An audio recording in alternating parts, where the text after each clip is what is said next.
Au nom du Père, du Fils et du Saint-Esprit, un seul Dieu, Amen. Que sa bénédiction repose sur nous maintenant et pour toujours. Amen. Ce soir, on va parler d'un sujet d'apologétique. Et quand on parle d'apologétique, il s'agit de cet élément qui nous permet de défendre notre foi. C'est toujours un sujet intéressant parce que dans notre vie, on fait face à plusieurs situations dans lesquelles on est posé des questions concernant notre foi et on est censé être à l'aise avec nos réponses, pas uniquement pour se défendre vis-à-vis des autres, mais aussi d'être à l'aise avec notre foi et toute la pratique et tous les éléments du dogme que nous sommes en train de vivre. Et c'est pour cela que on trouve cette entité qui s'appelle les sujets apologétiques, qui traitent les éléments de foi et de dogme avec une certaine logique et qui permet à expliquer notre foi, pas uniquement à des gens qui croient comme nous, mais aussi à des personnes qui ne croient pas en Dieu. Pour commencer et pour comprendre ce qu'il s'agit de cela et de l'apologétique, on avait fait un cours d'introduction à l'apologétique au mois de fin juin dernier et on avait dit que le mot apologétique vient d'un mot grec qui s'appelle apologétikos, qui veut dire défense ou justification. L'apologétique chrétienne est la partie de la théologie qui a pour but d'analyser méthodiquement tout ce qui touche à la crédibilité de la foi chrétienne. Avec cette idée ou cette finalité, on a vu comment Dieu, qui a créé ce monde-là, n'a pas donné toutes les réponses à comment il l'a créé dans la Bible. Oui, il a dit par exemple le soleil se lève, mais il ne nous a pas expliqué comment la Terre tourne autour du soleil pour qu'il y ait le jour et le matin. Et cela n'était pas demandé dans un livre théologique qui nous montre et qui nous révèle Dieu, son existence, et qui nous révèle aussi ce qu'il attend de nous, sa créature. Et donc, la Bible n'est pas un livre scientifique, ni un livre qui présente des hypothèses ou des euh, théories de création comme on peut trouver dans d'autres livres scientifiques.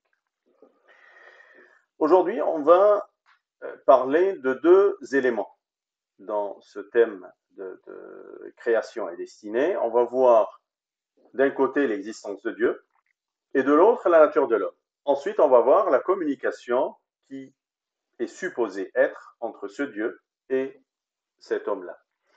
Dieu qui existe, qui a créé le monde, qui le gouverne, qui se distingue aussi de son œuvre, c'est important parce que Dieu n'est pas un élément de son œuvre, il n'est pas le soleil, il n'est pas la lune, il n'est pas tout ça, mais il continue à s'intéresser à cette créature. Il n'a pas créé, il s'est arrêté, comme certaines personnes peuvent le penser. D'autre part, la nature de l'homme, avec l'existence de son âme, qui est différente de l'âme animale, et qui ne se confond pas avec la matière, et aussi d'un esprit libre et immortel. Libre sans quoi il n'aurait aucun devoir envers son créateur, et aussi immortel, autrement l'homme se désintéresserait de sa destinée. Donc, l'homme, corps, âme et esprit, libre et immortel, et aussi Dieu qui se distingue de cette œuvre-là, de sa créature, et aussi qui continue à s'intéresser à sa créature. Sauf que, pour commencer, il y a un petit problème qui s'impose. Parce que dans l'apologétique, on est censé de raisonner. Mais est-ce que la raison est capable, toute seule, de me trouver la vérité? Pouvons-nous avoir confiance en la raison et peut-elle nous mener à la certitude? Une grande question. Et pour comprendre et essayer de répondre à cette question-là, je vous invite à comprendre de ce qu'il s'agit du dogme, ou tout ce qui est dogmatique, qu'on appelle aussi dogmatisme. On appelle dogmatisme tout ce qui j'affirme. Et aussi, on peut dire que c'est un système philosophique qui soutient que l'esprit humain peut atteindre à la certitude et que la certitude correspond à la réalité des choses, c'est-à-dire qu'il y a accord entre nos représentations et les objets de notre connaissance. C'est-à-dire, moi, à travers le dogme, j'exprime et j'affirme ma foi. Je vis certains rituels qui démontrent ma foi. J'ai les sacrements dans mon église qui affirment que je crois en Jésus-Christ qui s'est incarné et que je prends en communion dans le corps, le pain et le vin, le corps et le sang. Je crois en le baptême qui est sous forme d'eau dans un baptistère. Il y a des choses, des représentations qui me confirment ma foi et à travers lesquelles je peux démontrer ma foi. Mais est-ce que je peux faire cela uniquement à travers la raison? En fait, je peux le faire, mais à travers tous les éléments de mon esprit, qu'il s'agit de ma raison, mais aussi le sentiment et la conscience. Je ne peux pas dissocier la raison de mes sentiments et de ma conscience si je veux parler d'un élément dogmatique. Et donc, si je veux prouver l'existence de Dieu ou me poser la question sur la nature de l'homme, je dois raisonner aussi, oui, mais aussi à travers les sentiments que j'ai et la conscience que je peux avoir. Parce que autour de moi, il y a trois catégories de gens. Il y a ce qui affirme l'existence de Dieu, qu'on appelle les croyants, les théistes, mais aussi ce qui le refuse, qui sont les athées ou les matérialistes. Mais sans doute, il y a la troisième catégorie, qui sont les agnostiques, soit qui sont indifférents au sujet, soit ils disent il existe, mais on ne sait pas trop, peut-être oui ou peut-être non. Comment démontrer l'existence de Dieu? Un sujet très difficile en soi, mais Saint Paul nous a donné une ouverture ou une porte dans son épître aux Romains quand il a dit en effet les perfections invisibles de Dieu, sa puissance éternelle et sa divinité, se voient comme à l'œil depuis la création du monde, quand on les considère dans ses ouvrages. Ils sont donc inexcusables. C'est-à-dire, Dieu peut être connu et aussi démontré par les ouvrages visibles de la création, comme la cause par ses effets. Et c'est pour cela que, première preuve, on va essayer de voir dans le cosmos des preuves cosmologiques dans ce qu'on peut observer. D'abord, on voit que cet univers, il existe. Ensuite, le mouvement de cet univers-là et comment il est animé. C'est pas uniquement qu'il est animé, mais aussi l'ordre qui règne dessus. Or, ces trois faits supposent qu'il y a quelqu'un en dehors du monde qui est la cause de son existence, la source de son activité et le principe de l'ordre que nous y découvrons. Ce quelqu'un, nous le nommons Dieu. Donc, il y a un souverain, il y a un créateur qui a créé ce monde, qui continue à s'y intéresser et à animer son mouvement, mais aussi avec un ordre, une perfection, une grande perfection. Aussi les autres vivants le démontrent. N'est-il pas évident que nous avons le sentiment de notre contingence? L'être que nous avons, nous le tenons de nos parents. À aucun moment, nous ne sommes les maîtres de notre vie. Personne ne peut savoir le jour où il va mourir. Ni non plus une femme enceinte ne peut déterminer exactement, on peut estimer, la science elle a pu estimer, mais il n'y a pas de certitude sur le jour de naissance d'un homme, ni même le jour où une femme peut tomber enceinte, parce que c'est quelque chose qu'on ne maîtrise pas. La vie, on ne la maîtrise pas dans le sens où on ne peut pas savoir le jour de notre naissance, ni le jour de notre mort. Et ce aussi, pas uniquement pour l'homme, mais pour tous les êtres inférieurs, des animaux ou des végétaux. Comme Jésus lui-même l'a dit, pour démontrer son pouvoir sur la vie, il a dit « Je donne ma vie afin de la reprendre. Personne ne me l'ôte, mais je la donne de moi-même.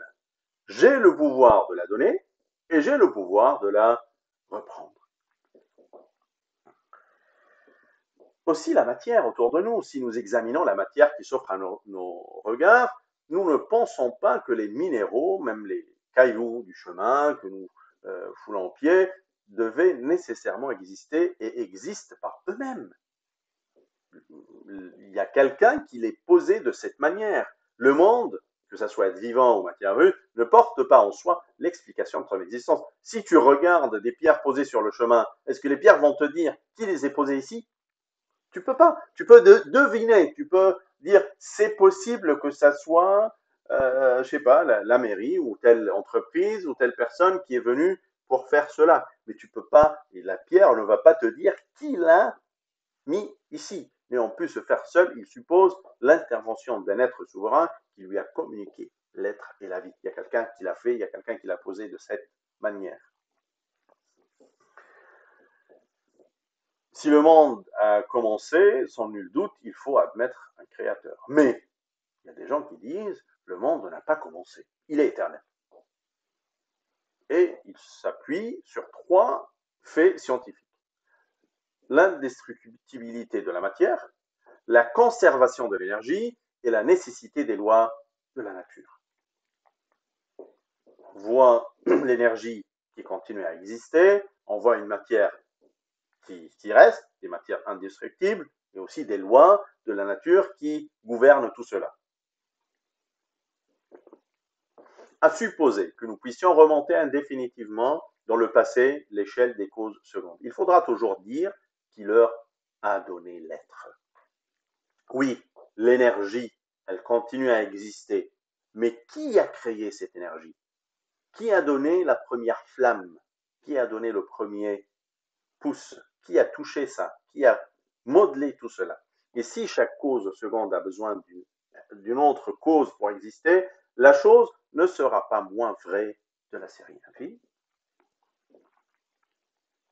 Si la matière est indestructible et douée d'une somme d'énergie inaltérable, cela ne veut pas dire qu'elle est éternelle. La matière a été créée par Dieu.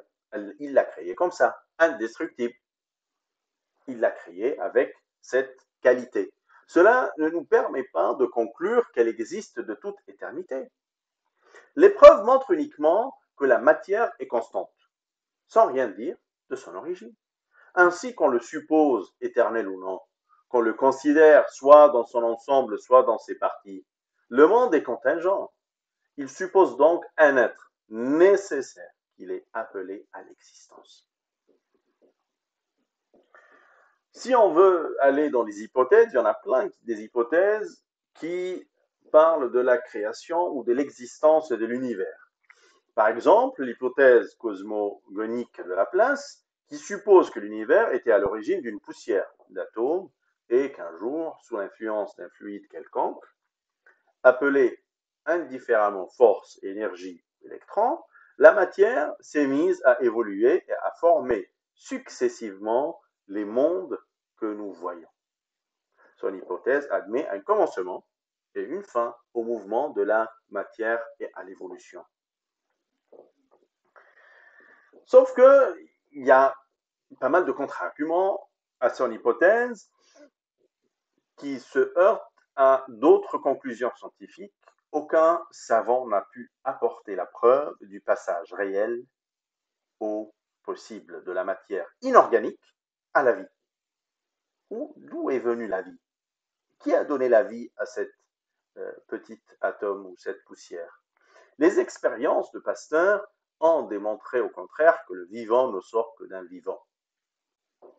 Un vivant, il donne naissance à un vivant. On ne peut pas donner la vie à quelque chose qui ne l'a pas. On ne peut pas la transmettre. Une des hypothèses très connues et fameuses, c'est l'hypothèse de l'évolution. Elle explique la formation des espèces par voie d'évolution. C'est une hypothèse assez vraisemblable, très connue, très répandue, mais il faut recourir à un créateur quand même pour que le premier être vivant existe. Elle ne nous montre pas comment ce premier être vivant a pu exister. Aussi, on n'a pas pu trouver ni reproduire un changement d'espèce.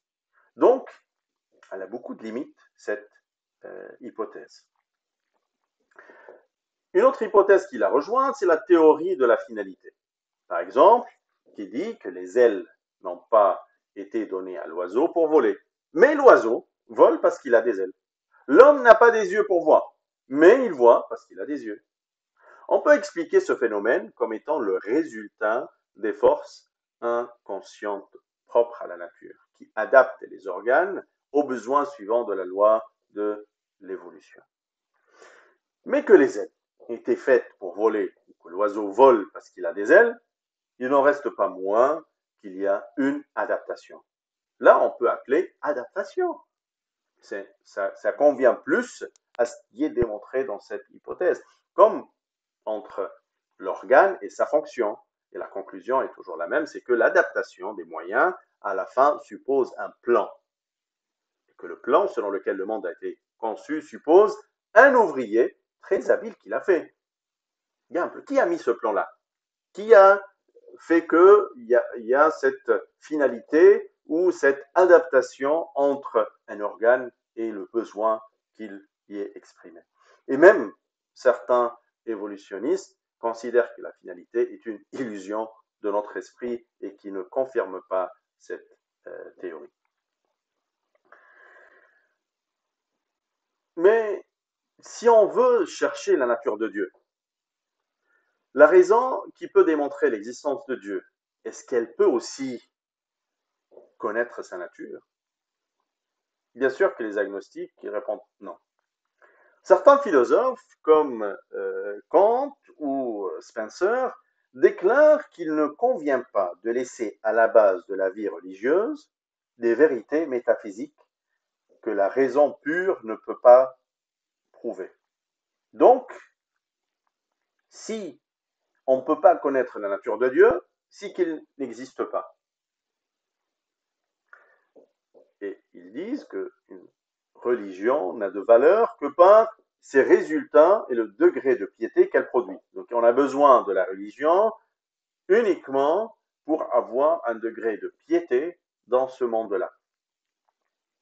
Et non pas ces formules dogmatiques. Mais comment peut-on accepter cela? Oui, la religion nous apprend comment vivre ensemble. Mais après ce vivre ensemble, où est-ce qu'on va terminer cette vie?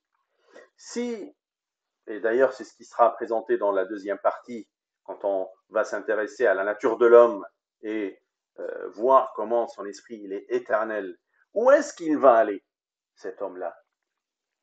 Ça sera quoi sa destinée? Est-ce que uniquement l'objet, c'est de vivre ensemble, et l'objectif d'une religion, c'est de instaurer un vécu ensemble correct, et ce qui a amené aussi à se débarrasser des religions et créer les droits de l'homme et dire voilà, à travers cela, il n'y a pas de conflit, il n'y a pas de religion. Sans doute, la piété est importante, mais la pratique religieuse n'est pas indépendante des idées de l'esprit. Ton esprit, il a une finalité, il cherche cette éternité d'une certaine manière. Comment cela va pouvoir répondre à ce besoin-là si n'est que par la religion ou par le dogme ou par les pratiques religieuses? Oui, on peut dire que Dieu est incompréhensible, mais il n'est pas inconnaissable. La raison nous a appris que Dieu est la cause première, l'être est nécessaire, éternel, le premier moteur, l'organisateur du monde, en même temps que l'être parfait, le souverain bien et le législateur suprême. Savoir tout cela, c'est avoir déjà une connaissance qui permet de pousser plus loin notre recherche. Victor Hugo l'a bien dit, Dieu, c'est l'incompréhensible, mais incontestable. C'est pas grave si tu as du mal à comprendre la Trinité, Père, Fils et Saint-Esprit, ou tu as des questions concernant l'incarnation de Dieu, ou tu as des éléments dont tu as besoin d'approfondir ton savoir concernant la vie après la mort, ou l'éternité, ou la résurrection, tout cela, oui.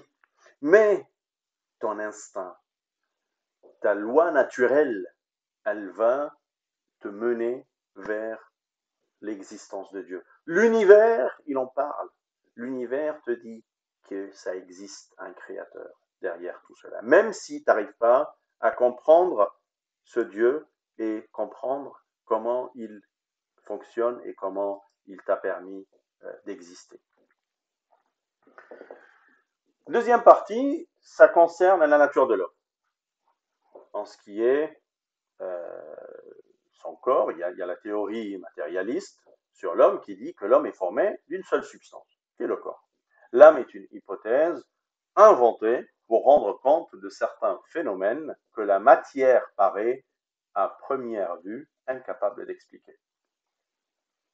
Il n'y a pas que ton corps qui existe, tu vis, tu meurs, c'est tout. Et aussi, entre l'homme et l'animal, il n'y a pas de différence essentielle. L'homme est un animal perfectionné, c'est tout, qui doit sa supériorité au développement de son cerveau. Et tout ce qui se reste, c'est un organe qui s'appelle le cerveau, des hormones, des neurones qui fonctionnent et qui font en sorte que tu es un animal perfectionné, c'est-à-dire tu es fait de la même substance que le corps et tu as la même nature qu'un animal. La pensée est un produit de la matière cérébrale et le libre arbitre est une pure illusion. Et là-dessus, c'est là où on peut identifier une fragilité de cette hypothèse parce qu'elle considère qu'on n'a pas ce qu'on appelle le libre arbitre.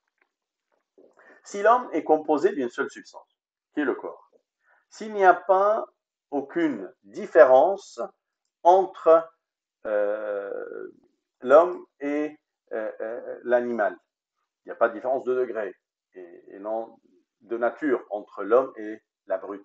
Si la pensée n'est qu'une produit du cerveau, si l'homme n'a pas une âme et un esprit libre, donc plus de moralité et plus de devoir. Tant mieux, c'est ce que l'homme cherche, de se débarrasser de ses devoirs. À supposer qu'il est lieu de faire une distinction entre certains actes, les bons et les mauvais, l'homme serait privé du libre arbitre et soumis au déterminisme de la matière. Et c'est là où se trouve la fragilité de cette hypothèse, parce que tous les jours, on fait face à des choix dans notre vie. Tu choisis tes études, tu choisis ce que tu manges, tu choisis ce que tu bois, tu choisis où tu vas, tu choisis plein de choses, tu choisis avec qui tu te maries, tu choisis plein de choses, plein de choix qui sont devant toi et à chaque fois, tu es capable de faire un choix. Donc, tu as un libre arbitre. Donc, tu as morale et donc, tu as des devoirs.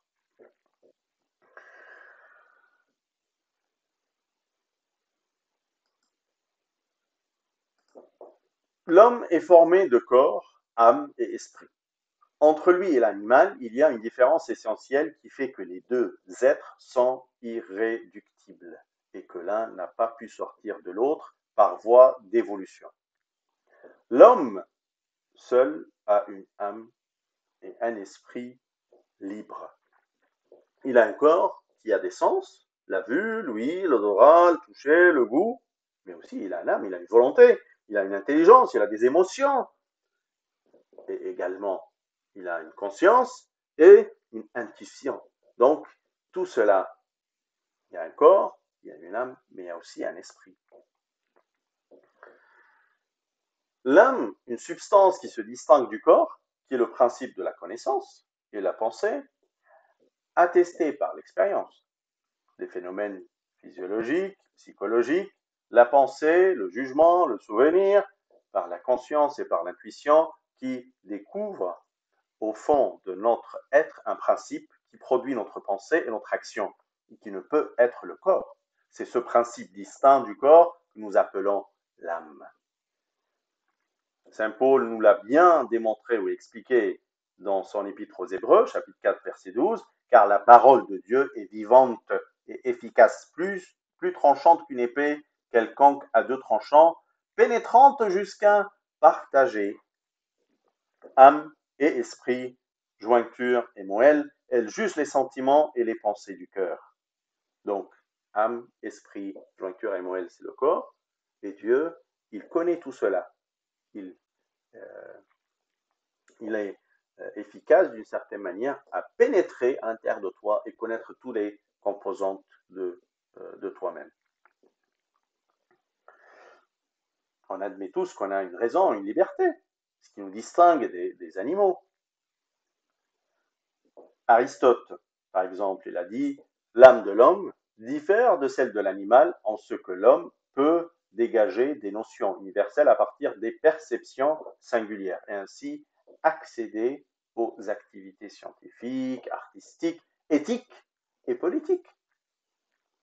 L'évolution ne peut expliquer le passage de l'âme animale à l'âme humaine et que seule l'action divine a pu créer l'âme humaine. L'animal ne peut laisser guider que par ses sensations, ses appétits et son instinct. Chaque impression reçue par ses organes de sens, en se transmettant au cerveau, provoque une action réflexe, c'est-à-dire une réaction en rapport avec l'impression reçue. On peut dire que mais l'homme également, il a des sensations, des appétits, des instincts. On est parfois, on peut aller jusqu'à dire, on est guidé par notre instinct, j'arrive pas à résister, mais attention. Si tu as tout cela, l'homme a le pouvoir d'en modifier les effets, de diriger les forces mises en jeu et les transformer. Tu peux te retenir sur le chemin jusqu'au moment où tu trouves des toilettes et tu peux y aller. Tu peux retenir le temps de trouver un restaurant et manger. Et tu peux maîtriser tes sensations, ton appétit et ton instinct. Tu ne peux pas dire je vais me laisser faire, sinon qu'est-ce qui va te distinguer d'un animal? Tu réponds à tous tes désirs, alors tu n'as pas utilisé ce pouvoir de diriger ton instinct. Il y a même des gens qui arrivent à maîtriser leurs émotions, qui contrôlent, ben voilà, je ne vais pas m'énerver, je ne vais pas me laisser à la colère, je vais réfléchir à ce sujet de foi, ainsi de suite. Donc l'homme, il arrive quand même à maîtriser tout cela et agir d'une manière assez différente des bêtes qui sont autour de lui. Si on vient au point du libre arbitre, tout système qui nie le libre arbitre, il prétend que la volonté de l'homme est toujours déterminée à telle partie plutôt qu'à telle autre par ce qu'on appelle les influences nécessitantes, comme un déterminisme théologique, un déterminisme scientifique ou un déterminisme physiologique. C'est-à-dire, on est soit tu crois en Dieu, et du coup, cette influence de ta foi te mène à dire, ben voilà, et raisonner toute chose par cet élément de foi et de dire, ben voilà, je peux réfléchir qu'à travers ma foi. Et d'autres personnes qui se disent, je crois en la science et du coup, je ne peux pas croire en Dieu, tout ce qui ne peut pas être démontré par la science, je ne peux pas y croire, et cette influence détermine ton camp et tu ne peux pas que choisir un seul camp et dans lequel tu fais tes arguments. Il n'est pas vrai que nos déterminations soient toujours prises par le motif qui exerce sur nous l'attrait le plus puissant. Au contraire, bien souvent l'homme résiste à ses tendances, parfois il préfère même le sacrifice au plaisir. On est capable de choisir ce qu'on veut faire, parfois on choisit même le sacrifice au plaisir. Donc, même si tu as une certaine tendance, cela ne t'empêche de voir les choses dans son ensemble et de choisir. Voyons l'Église, comment elle a réagi vis-à-vis des hérésies. C'est pas parce que je crois et je détermine cela vis-à-vis de ma foi que je vais suivre toutes les idées qui se présentent, mais je discerne. L'Église a pu identifier ce qu'on a vu dans les conciles dans l'Église dans les premiers siècles, elle a bien identifié les hérésies qui ont existé, elle les a refusées, et elle a pu choisir, faire des choix de foi corrects et justes. Et donc là, l'homme a toujours cet élément de libre arbitre, de choix. Quelle personne je vais suivre? Tu choisis ton père spirituel, tu choisis ton père confesseur, tu choisis ce que tu vas vivre, tu choisis la façon dont tu vas exprimer ta charité, tu choisis plein de choses, même dans ce cadre de ta foi. C'est pas parce que je suis un scientifique que je crois pas en Dieu. C'est pas contradictoire. Je peux être un scientifique, mais aussi je crois en Dieu, c'est-à-dire je choisis entre le bien et le mal. Je suis le maître de ma destinée et de ce que je veux devenir. Aucune preuve ne contredit l'existence du libre arbitre. Donc Dieu a doté l'âme humaine de la noble prérogative de pouvoir choisir entre le bien et le mal et d'être la maîtresse de sa destinée. Mais d'où vient l'âme? D'où vient l'esprit de l'homme? Une vraie question auquel on a tous besoin de sentir et savoir, mais oui, le corps, on peut savoir. Il y a eu une fécondation entre un homme et une femme, et puis il y a un embryon, il y a un enfant qui est né, on voit le corps, d'où ça vient. Il y a eu des études scientifiques, on reconnaît tout ce qui est génétique et comment il est partagé entre le père et la mère et comment le corps est créé. Mais qu'est-ce qui est de l'âme ou de l'esprit? Qui sont d'ailleurs un principe distinct du corps, qui ne dépend pas du corps et même qui peut subsister sans le corps.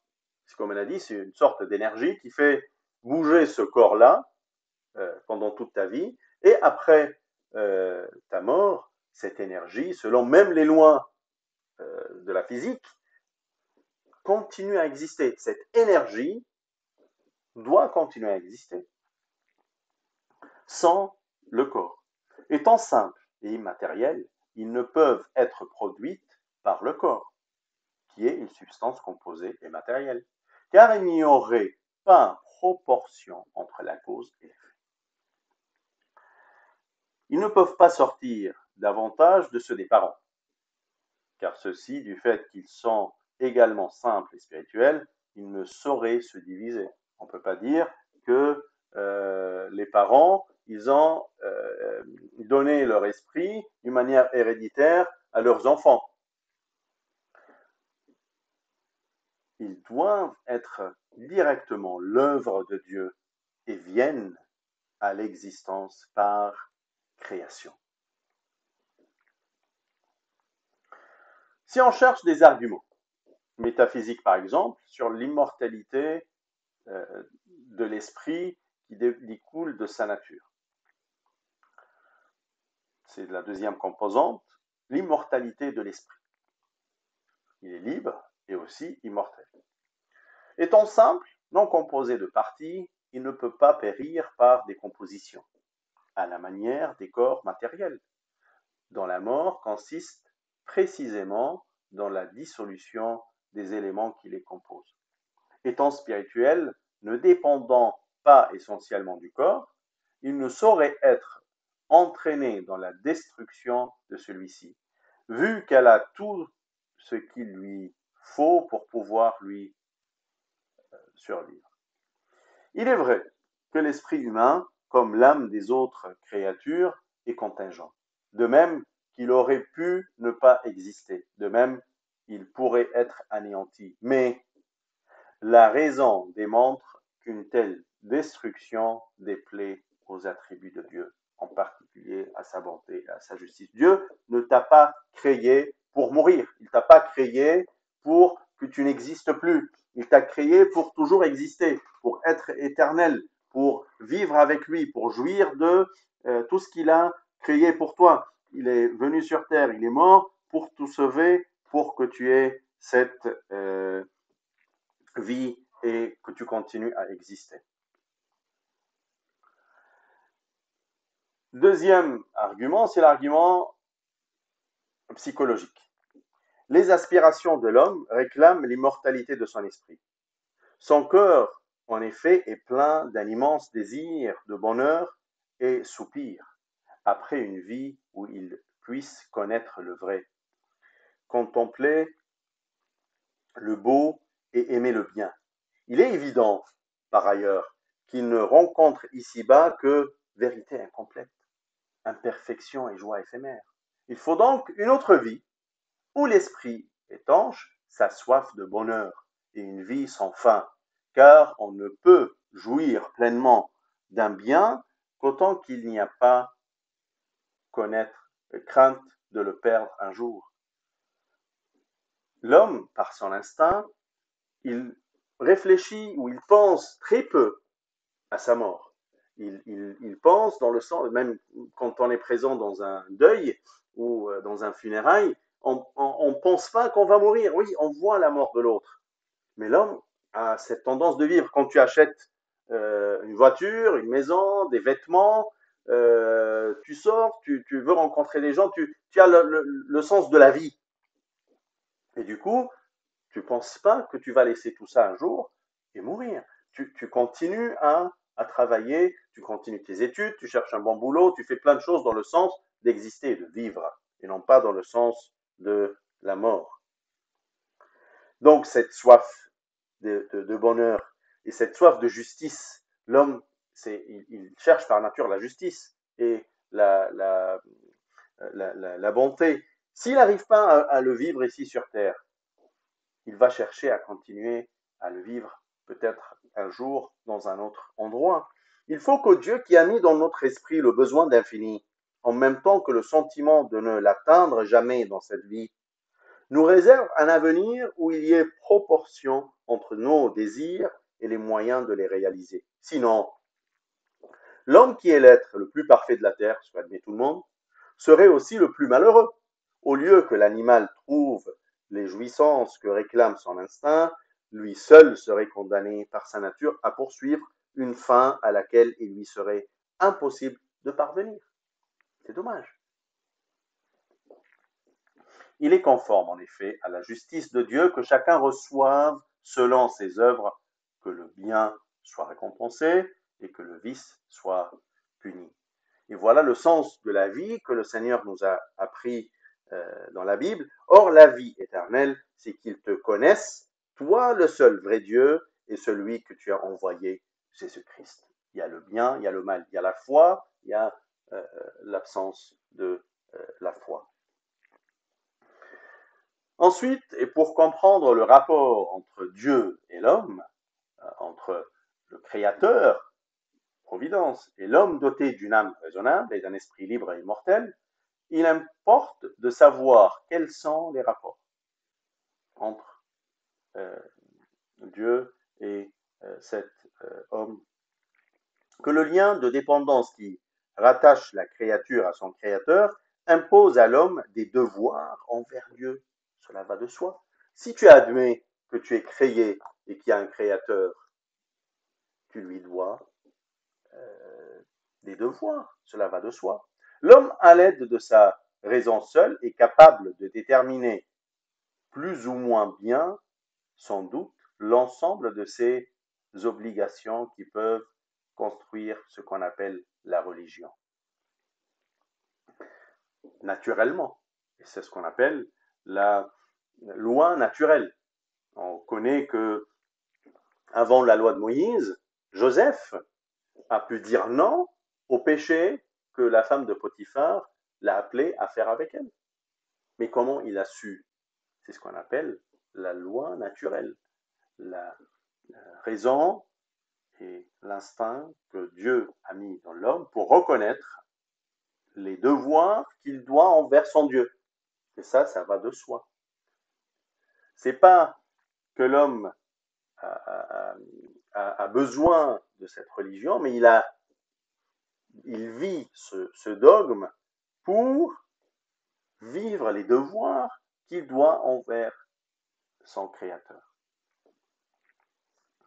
Je termine avec une parole de Saint Paul qui a dit dans son premier épître aux Thessaloniciens que Dieu, le Dieu de paix, vous sanctifie lui-même tout entier et que tout votre être, l'esprit, l'âme et le corps soient conservés, irrépréhensibles, lors de l'avènement de notre Seigneur Jésus-Christ. Que le Seigneur nous donne cette paix et sanctifie nos corps, notre âme et notre esprit, et qu'on soit vraiment prêt pour le jour de son second avènement, dans la foi, dans les bonnes œuvres et dans la piété, dans la charité, dans tous les éléments qu'il nous a appris pour que notre huile soit comme l'huile des 5 vierges sages, remplie, nos lampes bien allumées, en attendant notre époux dans son second avènement. Gloire à lui éternellement. Amen.